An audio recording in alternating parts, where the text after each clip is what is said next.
get your jacket. So I'm actually conservative. Hey, I'm here with an actual conservative, Senator Shane Jett. I told you I'd try to loop some other people in here. So, what do you think so far? It's a different setting, different kind of structured forum.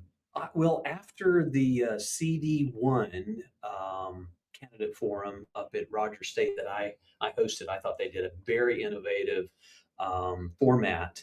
I thought that was the most innovative that I've seen so What did they far. do differently there? And just the way they rotated through the questions, it was just the format was not your everyone answered the same question, Right? Which I thought, oh, that might be a disaster. It was fantastic. Okay. Done well, there's great banter. So I'm like, oh, that's interesting. That turned out really well. So I thought that's the most innovative. Tonight blows it out. Yeah, no. You know, having the kids to ask all the questions, it's a great way to cut through the advocate activists, the shrill group that just wants to dominate, Right? And just let kids ask questions. And if their parents want to encourage them, ask this or that, but it's the kids get to ask those questions. Yeah. So hats off to Lisa Janlu for putting together that's a great. program that's genuinely authentic. Mhm. And watching the interaction with the candidates and the students they clearly have their own thoughts. They put some thoughts into the question that they're going to ask, and Right.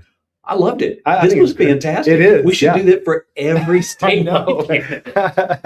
I wish they would have done some governor forums like this. Exactly. So, Exactly. now your daughter, she had a chance to ask a question. She just what did she finished ask? So her question was about career tech. Okay. And so I'm a career tech graduate from 1993. Okay.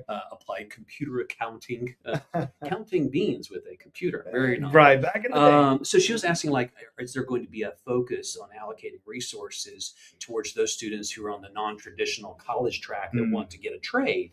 And so asking both candidates that question was what was on her mind, because she's within the home state group, and a lot of them avail themselves of the career tech training opportunities. Right. And so that was the question that she asked, and both of them handled it really well. And I thought it was a great question. It is a great question. I think that's where a lot of minds are thinking is, how long do some of these careers have with AI before they're completely obliterated? I mean, replaced with computers and robotics. And, you go to the career tech, and that's where the meat of it is, these skills that will probably last forever. I mean, which interesting you bring up AI, because that was the question they asked just before. One of the young men that was asking questions was, what are we going to do about AI? How are we going to regulate it? How are we going to? And both candidates agreed that it's here to stay. And for me, everything's new, but nothing really changes. AI for this generation is what the internet was for our generation. Right. It was, what are we going to do with the internet? Yeah. Just log on and find information. Y2K, remember Y2K? And at the end of the day, we're harnessing tools to maximize our productivity, to get information. So you're going to find people that are going to use it to bypass learning, and you're going to get those who use it to enhance learning. Yeah. At the end of the day, we got to make sure that we're growing in such a way that it doesn't do more damage than good. Yeah. But at the end of the day, it's just a tool, and anything that's a tool can also be a weapon. That's good. It depends on what human being is doing. There you go. Who's holding it? Yep. Of course, that could easily segue into a conversation about data centers, but we won't do that just yet because this is focusing on school. Yeah.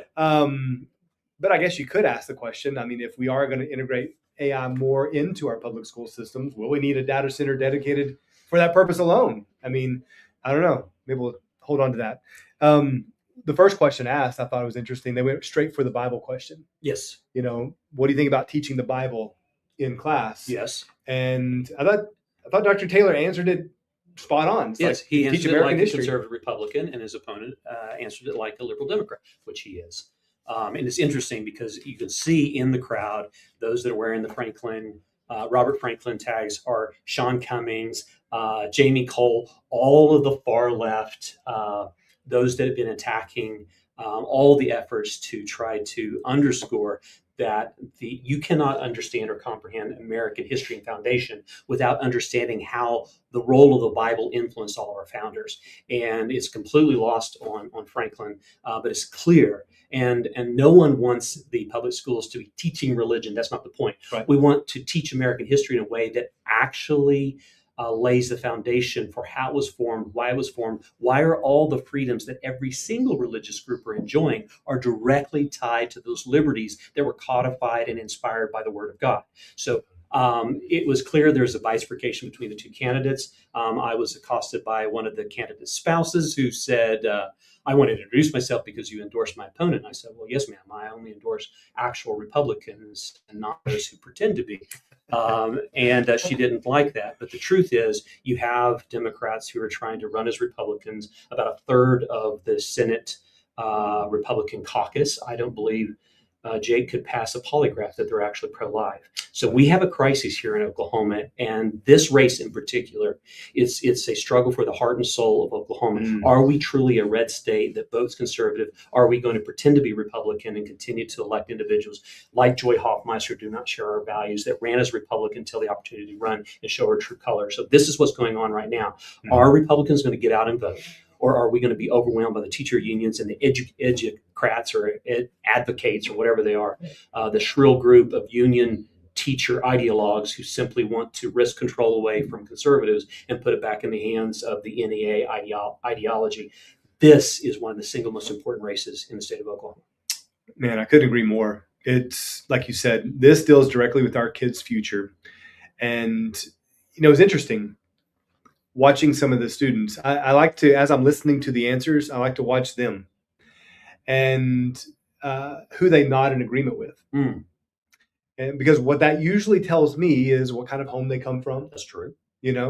And I think that if we don't, as conservatives, take a hard stand, preach the truth clearly, be bold, we will go the way of California. We'll go the way of Colorado. That's right. Both of them used to be conservative states. That's correct. And Ronald Reagan was the governor of California in the 1960s. That's right. Yeah. So I was just looking through some of the other. It was interesting. I thought it was funny when Dr. Taylor was asked, why did he say he was a white Christian nationalist? Yeah.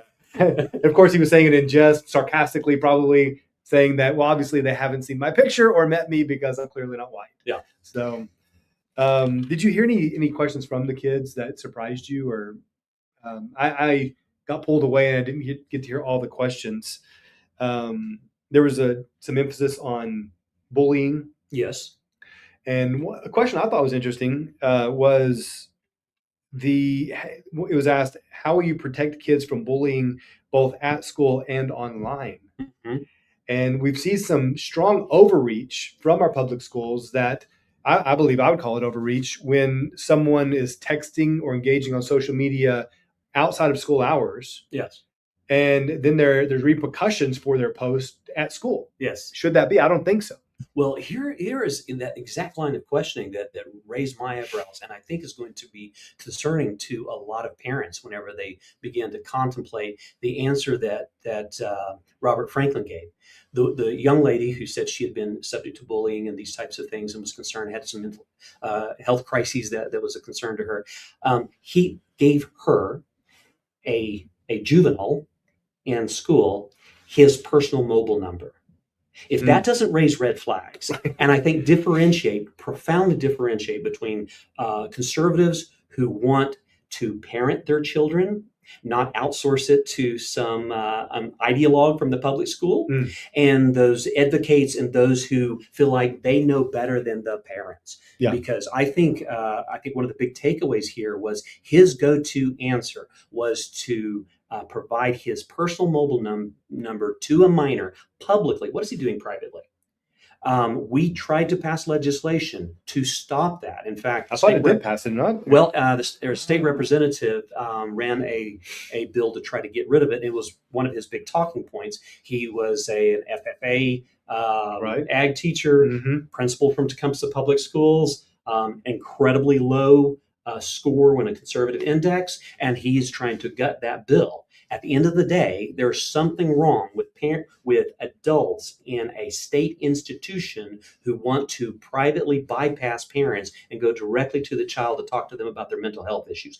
This is a concern. And I think it's a huge bifurcation between the liberal approach to what the purpose of the public schools is, to provide reading, writing, and arithmetic, not to begin to work through mental health crises. And that is a slippery slope that I think differentiates true conservatives from the government knows best. I'm from the government. I'm here to help. I have all of these PhDs and these things that will allow me to better answer these questions Right. than your own parents. But adults trying to insert themselves into the private lives of children by sharing private communications between them and the child is a red flag and should be very concerning to Oklahoma public school parents making a decision who they want in the driver's seat at the Oklahoma State Department of Education. That's a good point. It's a good point. And, I've always said that one of the things that distinguishes Republicans from Democrats is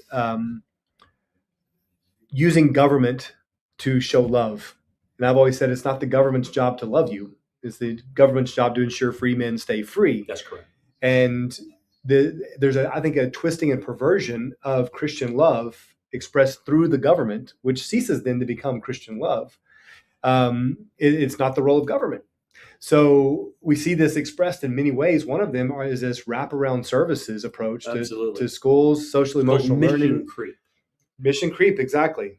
But here's the other thing, and people don't understand. They're like, there's a chasm between socialism and communism. No, there's not. It's progression. Mm-hmm. Lenin made it very clear. The purpose of socialism is to achieve communism.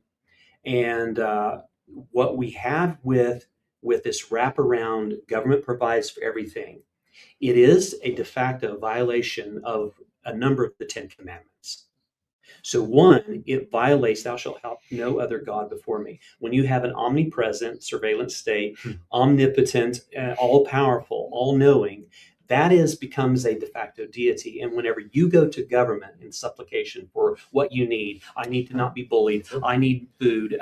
Some of the kids were asking questions about, there's going to be free and reduced lunches available. Right. Those types of things was never the intent of our public school system. The public school system was to teach reading, writing, arithmetic so you can be functioning adults and be able to think critically, not to provide what your family was not providing you. And quite frankly, it's an impetus on parents to do what they need to do to make sure there's food on the table instead of outsourcing that to the community around them that are taking care of business. Yeah. And so the allowing the public school to be the first encounter of the family and shunting off the responsibility to put food on your family's table is not the role of government. These are the types of things that split when you have a conservative who understands your rights come from God. And you go to God for what you need. They're not given to you by government. Yeah. When government begins to provide all of those things according to the riches that they extract from property owners, instead of God providing it according to his riches and glory, that's the bifurcation. It really is. It really is. And then therefore, the conservative approach to education is let's focus on academics. Let's keep it narrowly focused. Limited government. Hold it accountable. Limited government mission. Yeah, limited government in a public school is academic focus. Right.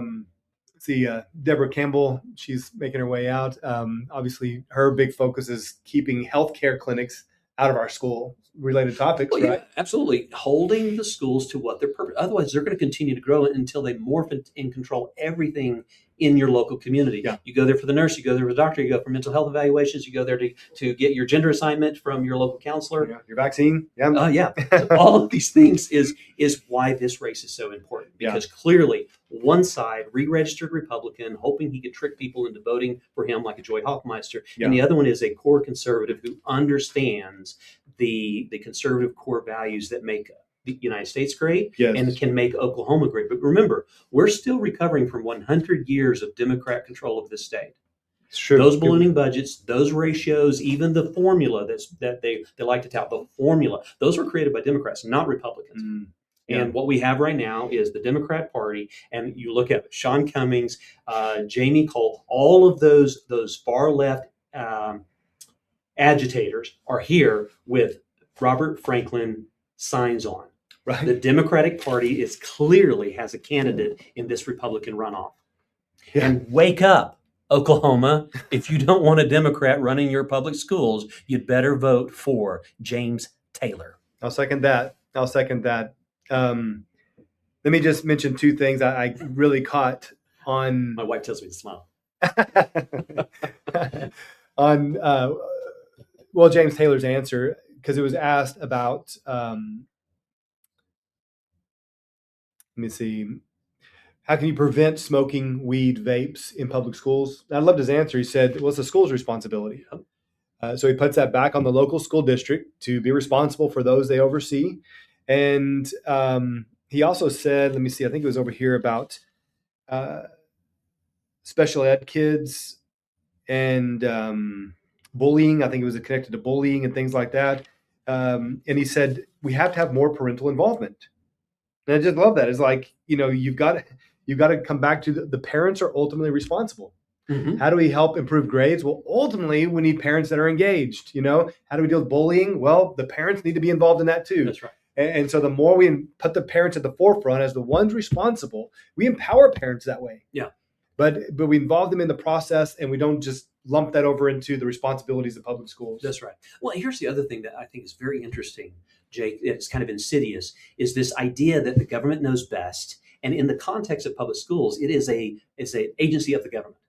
And what we find in a lot of the cases where we'll get calls in our Senate office where a child was bullied and bullied and bullied. The parents reported it. The administration didn't do anything. And finally, a kid who just got tired of being run over decks the guy that's doing it. Right, or worse. And all hell breaks loose on the kid who finally stood up for himself. Yeah. And I'm sorry, but the idea that a government entity has to intervene for you to stand up for yourself is socialist at its core. It's anti-American. And so what needs to happen before that child has to stand up for themselves is the schools need to create an environment where it's not tolerated. But the moment somebody has to stand up for themselves because the school is derelict, then you can't bring all the ton of the weight of the institution down on the person who stood up for themselves. Yeah, right. Because you have a fundamental right to stand up for yourself. That's where our rights come from. It comes from God, not doled out to you by the superintendent or the school board or state laws. It comes from God. And one of the fundamental rights that Americans have, whether a child or an adult, is to defend themselves.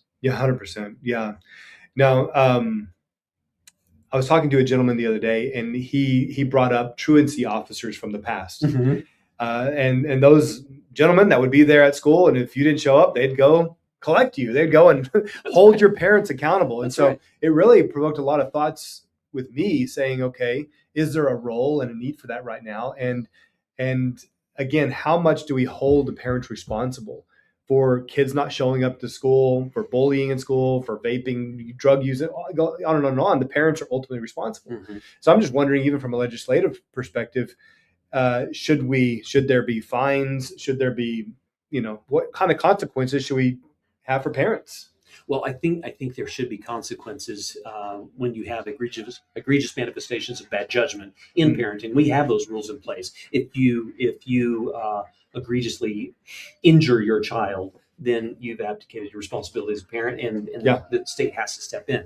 But it's easier, Jake, to take a child away from a parent in Oklahoma than it is to take a gun away from a citizen. Yeah. And if you would ask any sentient human being, what is more important, a child or a gun? Mm-hmm. They would say, my child is more important, but I need my gun to defend the child, right? And so what we have to do is think through the policies. You're asking the right policy questions. Is truancy officer, is that the right answer? And quite frankly, if I decide to take a field trip with my children from a public school and decide to go and teach them something of my own, and I have a truancy officer showing up, so no, we have a right to your child. Sure. No. Yeah, I think the Second Amendment might pop in right there. So I think it's healthy to have these conversations, and these conversations are being had, and it's interesting and insightful to see the children asking those questions as they grapple with them. And that's the reason why it's important. Who's the state superintendent? Yeah. Who is your local superintendent, which is appointed by your elected school board? And what is their ideology? Are they putting in ideology that's common sense, that is scripture-based, which means it's American-based, which is common sense-based, it's truth-based? Those types of things are important. Again, this election is vital because the Democrat Party has made a play by coming in with a Trojan horse shield candidate, pretending to be a Republican for the sole purpose of turning back all of the conservative gains we have and re-emphasizing OEA/NEA ideology into the classroom. This is a struggle for the heart and soul of the classroom and your kids. Vote for James Taylor. Again, I echo that. Senator Jett, appreciate you. Always a pleasure, brother. All right, guys. Well, I'm going to hit pause on this one. We're going to go out there. It looks like they're wrapping up. We're going to say goodbye to the candidates and the people. But hey, thanks for tuning in. I'll see you next time. Thanks.